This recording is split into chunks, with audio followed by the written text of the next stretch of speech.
A literatura internacional é, estudou durante muito tempo todos os torneios, campeonatos isolados. E eles viram assim que existe uma média de 10% do teu plantel acaba se machucando numa temporada.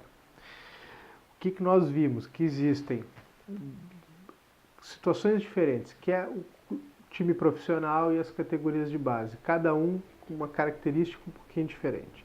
Nas categorias de base, tu treina mais do que tu joga, ao contrário do futebol profissional, onde tu tem quase que toda semana 1 a 2 jogos oficiais. Então a exposição dos meninos ela se dá muito mais nos treinamentos do que nos jogos.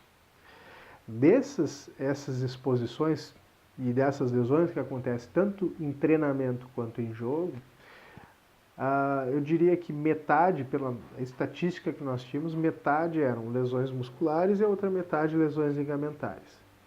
Essas seriam as duas principais tipos de lesões que acontecem com atletas. Grande maioria em membros inferiores, alguns casos de articulações de dedos e mão, cotovelo e ombro, mas a grande maioria das lesões em membros inferiores. E depois elas vêm seguidas das lesões ósseas, que seriam as pancadas ou algumas doenças de crescimento, como as Gutschlatter, as osteocondrites dissecantes, que acontece com crianças de 12 a 13 anos com maior frequência, seguido de lesões tendinosas, pubalgias e algumas sinovites que a gente não sabe ainda da onde que vieram, por que vieram, qual que seria a causa. Simplesmente incham uma determinada articulação.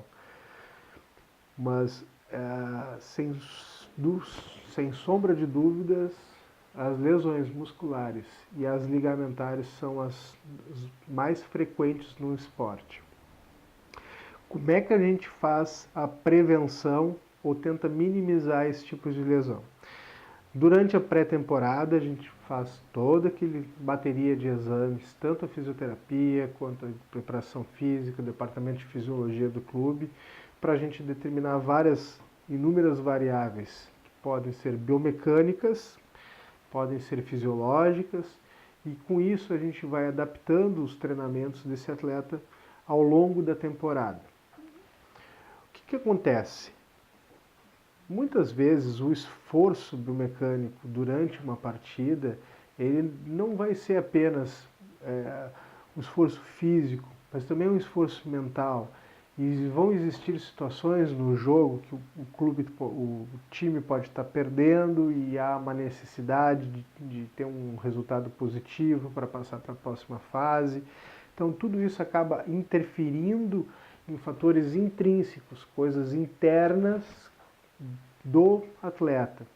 Então ele pode abrir demais a perna, abrir a perna de maneira muito rápida, de maneira explosiva, e não estava preparado para fazer aquilo naquele momento e acaba estirando o músculo. Ou ele pode ter um fator extrínseco, que ele estava correndo em linha reta ao longo da lateral do campo e tinha um buraco. E como ele passou muito rápido, ele pisou, fez um movimento de inversão e não deu tempo do próprio corpo tentar proteger ele. E aí ele faz um entorse de tornozelo. Então, algumas lesões elas acontecem mesmo a gente tentando minimizar ela na prevenção e no dia a dia.